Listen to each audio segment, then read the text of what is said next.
Il-ġlied, il-konfużjoni u l-intriċċi komplew jiżdiedu fil-Partit Nazzjonalista wara l-aħħar deċiżjoni tal-Kumitat Eżekuttiv tal-Partit li tefa' l-ballun f'saqajn il-membri tal-Kunsill Ġenerali biex jażlu jekk it-tesserati għandhom jikkonfermaw lil Adrian Delija bħala kap jew tinfetaħ tellieqa ġdida għal kap tal-Partit tal-Maduma. L-għażla għat-tellieqa ġdida ta' kap fetħet qasma oħra fil-Partit f'Tal-Pjetà. Fil-fatt, il-gazzetti tal-ħadd irrappurtaw bi prominenza min jista' jitfa' ismu kemm il-darba ssir tellieqa għal kap tal-Partit Nazzjonalista. Fis-sigħat bikrin tal-ġimgħa filgħodu, Delija ta' sinjal ċar lill-fazzjoni li sfiduċjatu għal 3 darbiet u trid teqirdu li jekk se jkun hemm tellieqa ġdida għal kap tal-partit u se jikkontesta. F'każ li l-Kunsill Ġenerali jiddeċiedi li jmur għal leadership race, inti ser tikkontesta din il-leadership race? Iva, ċertament. Tal-fazzjoni ta' Simon Busuttil li riedu lil Teresa Komodini Kakija ssir kap tal-Oppożizzjoni flok Delija kemm xufxuf fihom għaliex il-ħsieb tagħhom kien li Delija jiġi sfiduċjat fil-Kunsill Ġenerali, l-ogħla organu tal-Partit Nazzjonalista, imbagħad jitfgħu liż-żiemel tagħhom fit-tellieqa għal kap. Sorsi qrib id-Dar Ċentrali qalulna li ta' Busuttil riedu jtajru lil Delija bir-raba' vot ta' sfiduċja fil-Kunsill Ġenerali, imbagħad baxx jaħtu l-kap ġdid tagħhom.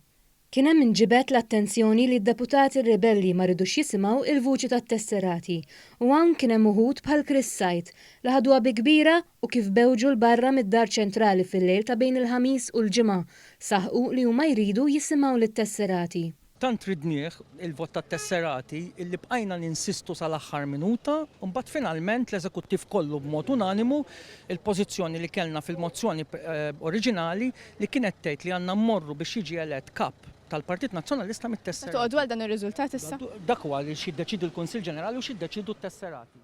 Fuq it-tesserati tkellem ukoll l-avukat Bernard Grech li fil-jiem li għaddew nieda b'mod sottili l-kampanja tiegħu u beda jdur il-każini nazzjonalisti. Fuq ir-radju tal-Knisja s-sibt filgħodu waħħal fit-tesserati għal qasma li teżisti fil-Partit Nazzjonalista. Il-grassroots ma jirriflettux dak li qed jgħidu l-ġismu? Le, jien qed ngħidlek kontra.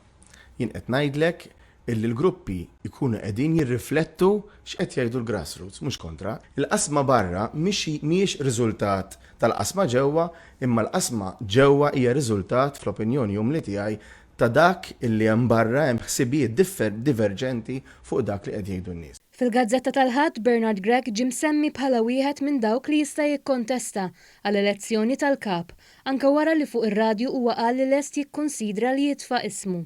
Fuq il-gazzetti semmew ismijiet oħrajn fl-eqqel tal-ġlied bla rażan u l-firda fil-partit. Issemmew l-Europarlamentari Nazzjonalista Roberta Mezzola u Mark Anthony Sammut, it-tnejn tal-fazzjoni Busuttil.